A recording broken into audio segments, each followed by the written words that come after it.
Discourse 3, Saint Germain. Invocation. Thou infinite, all-pervading presence, with thy mighty radiance surging forth throughout the atmosphere of earth, we give praise and thanks for the onrushing Christ power of love and wisdom, which with no uncertainty is raising the consciousness of mankind above the sordid selfishness of the activity of the outer self. We give praise and thanks that we have become conscious of thy mighty, active presence at all times, and that in the conscious recognition of thee, thou dost charge our minds and bodies with thy pure presence forever. I bring greetings from the radiant host to you all. The Discourse. From within the radiance of the great electronic belt, I am projecting this today. From the heart of the golden city, the twin rays come forth, upon which are the speech, the light, and the sound. The time has rapidly enfolded us when we must be more aware of the great electronic belts encompassing all creation, from the Godhead to the individual. The etheric belt around the golden city is impenetrable, far more so than a wall of many feet of steel would be. So, in a lesser degree, may the individual, with sufficient comprehension of the active principle of the God Self, surround himself with an electronic belt or circle, which he may qualify in any manner he may choose. But woe be unto the individual who qualifies it destructively. If anyone should be foolish enough to do this, he would find this belt of electronic force closing in upon its own outer form, and it would be consumed. But those who with wisdom build and qualify it with God's mighty love and constructive power will find themselves moving in a world untouched by the ignorance of mankind. The cosmic period has arrived when those who have attained a certain degree of understanding must create, apply, and use this wondrous electronic circle. Every creation that is self-conscious action has this circle of pure electronic force about it naturally, but to a large degree its force is ungoverned, therefore dissipated. In consciously creating this mighty ring of pure electronic force, you stop all leaks in the generation of this limitless essence and hold it in reserve for conscious use and direction. After a few months of this conscious creative activity of and within this electronic ring, one will need to be very careful in losing or directing this force in any manner except by divine love. In the beginning of man's individualization, he was naturally surrounded by this magic circle, but as the consciousness was lowered more and more, rents were made in this great circle of force, causing leaks, as it were, until it has almost entirely disappeared. This, however, was not a conscious creation of the individual, but was a natural enfolding circle. Now students of the light must go to work with no uncertainty and consciously create this electronic belt about themselves, visualizing it perfect with no rents or breaks in its construction. Thus it will be possible to consciously reach within the electronic belt of the Godhead and there receive limitless wisdom, love, light, and the application of simple laws by which all creative power is possible. While the student is admonished to look always and never forget it to his own God self, which is the creator of his individualization, yet never has there been a single attainment in which there has not been given the assistance of those still in advance.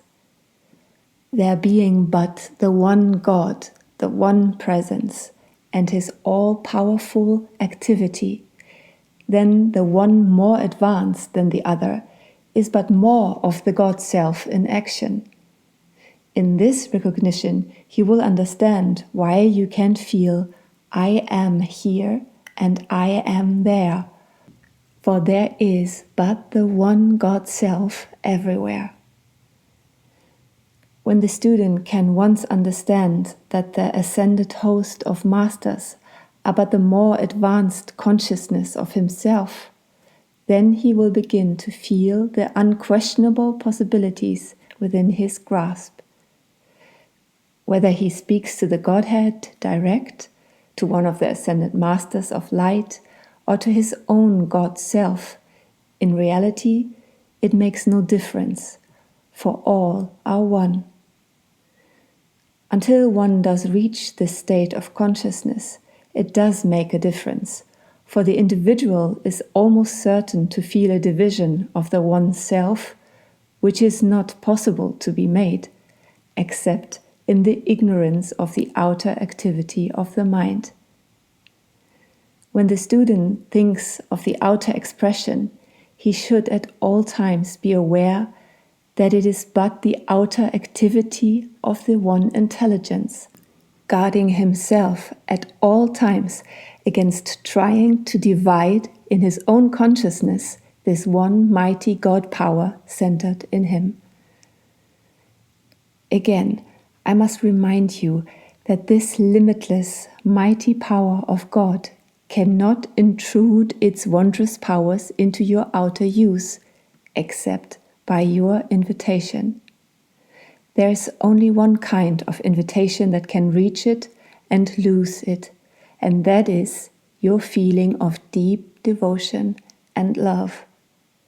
When one has generated about himself this electronic belt or ring, there is no power that can penetrate it except divine love.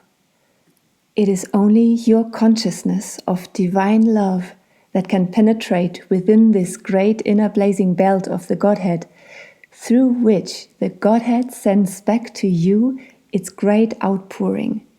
Mark you, through his messengers, transcendent beings so far surpassing anything of your present conception that it is not possible in words to convey to you the majesty of the love, wisdom, and power of these great ones.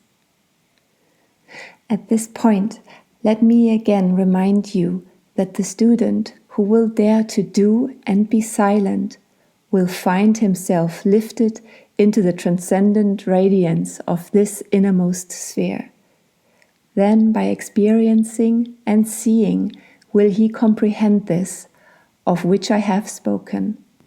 The soul who is strong enough to clothe itself in its armor of divine love and go forward will find no obstruction.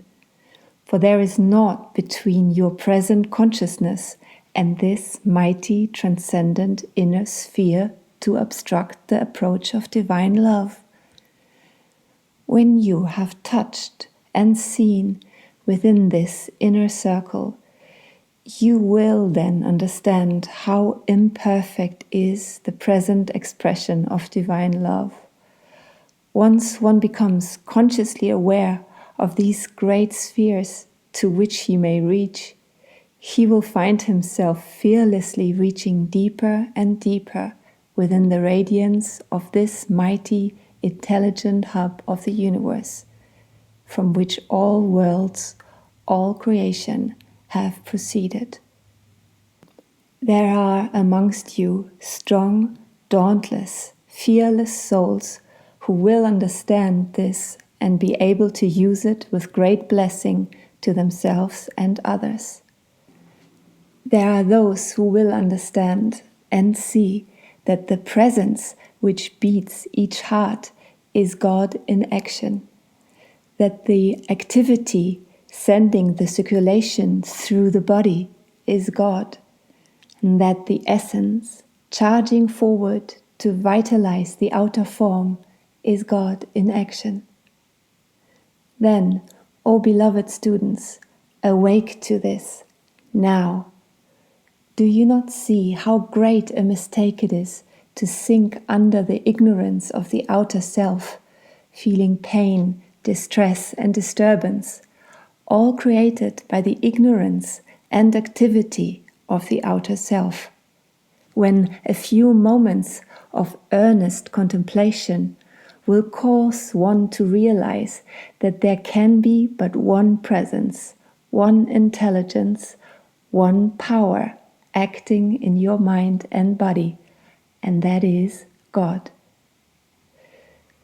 You see how simple yet powerful is this consciousness within you to lose the full recognition of the great pure activity of God into your mind and body, and to let its wondrous transcendent essence fill full to overflowing every cell.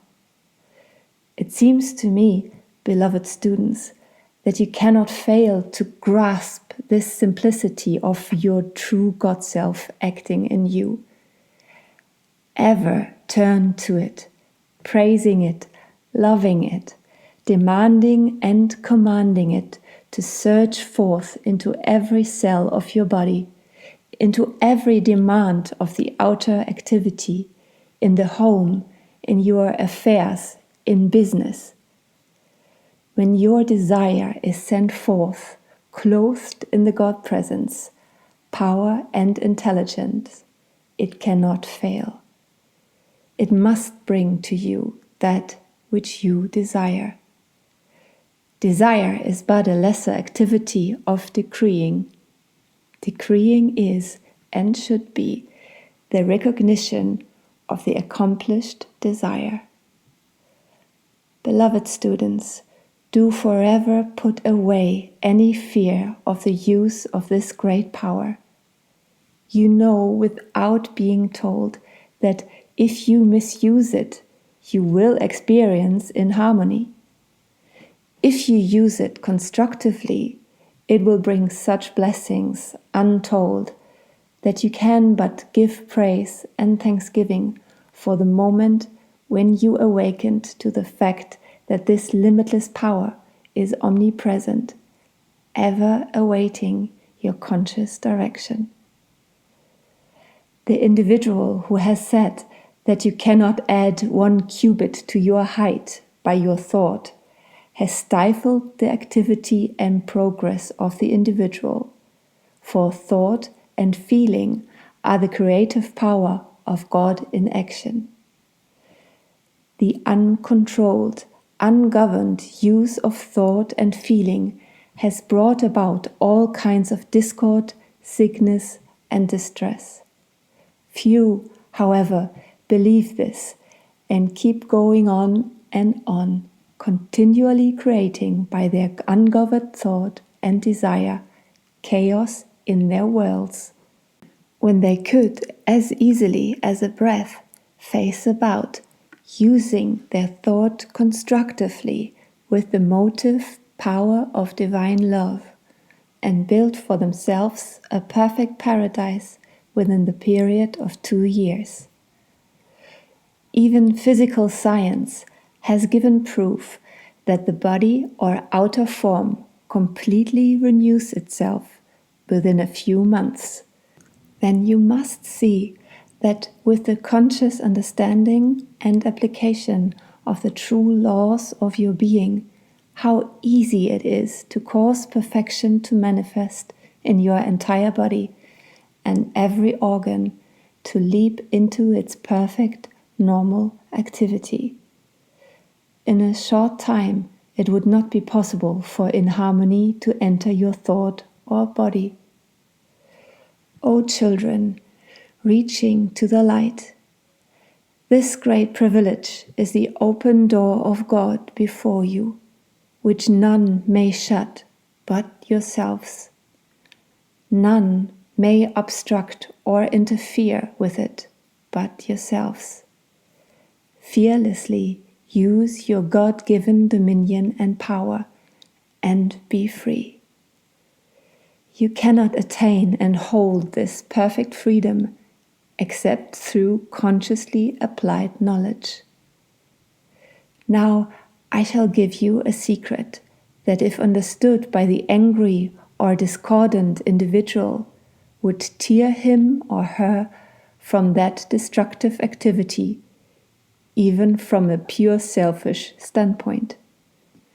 The angry, condemning person who sends out destructive thought, feeling, or speech to another who is poised in his own God power, receives back to himself the quality with which he charged this power, while the poised person receives the energy which serves him and which he automatically requalifies by his own poise. Thus, the creator of discord through anger and condemnation is consciously destroying himself, his world of activity, and his affairs. Here is a vital point students should understand. When one consciously reaches within the inner electronic circle of God, he makes his outer expression and activity a channel for the ceaseless outpouring of the pure essence from the Godhead. This in itself, even though he be entirely silent in the outer expression, is one of the greatest services to humanity, which but few not ascended are aware of what it means to mankind. The one reaching within the electronic circle becomes a continual outpouring, and this very radiation alone is a tremendous blessing to all mankind. Thus, eon after eon, have there been those unselfish messengers of God through whom was poured forth the blessing of those not understanding the uplifting presence of this surging energy. When there is one or more found who can be an outpouring for this great welled-up presence, it is likened unto the first trickling of a leak in a dam. As the consciousness is held steady and firm, and as the rent in the dam increases, greater volume of water comes forth, for at last all obstruction is swept away, and the whole force back of it is poured forth into use. Unlike the water dammed up that rushes forward, dissipating itself because it is without direction, the God power thus loosed goes directly to the channel of consciousness most receptive, and there builds itself up, awaiting the opportunity to rush forward more and more. Thus, the student of light, aside from his activity in dispensing the truth, becomes, as it were, an artesian well, from the depth of which flows this mighty essence of God. The students should at all times remember that no matter what their mistakes may have been, God never criticizes nor condemns them, but at every stumble which is made, in that sweet, loving voice says, "Arise, my child, and try again, and keep on trying, until at last you have attained the true victory and freedom of your God-given dominion." Always, when one has been conscious of having made a mistake, his first act should be to call on the law of forgiveness and demand wisdom and strength not to make the same mistake a second time. God, being all love, must have infinite patience and no matter how many mistakes one may have made, he can always once again arise and go on to the Father. Such is the love and freedom within which God's children are privileged to act. There is only one mighty, invincible, evolving process, and that is through the power of consciously generating divine love. Love being the hub of all life, the more we enter in and use it consciously, the more easily and quickly we release the mighty power of God, which is always standing as a dammed up force, waiting to find an opening in our own consciousness by which it can project itself.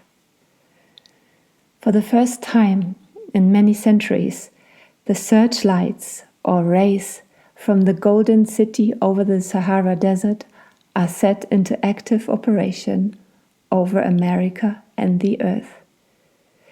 There may be some individuals who will see these rays, not knowing what they are.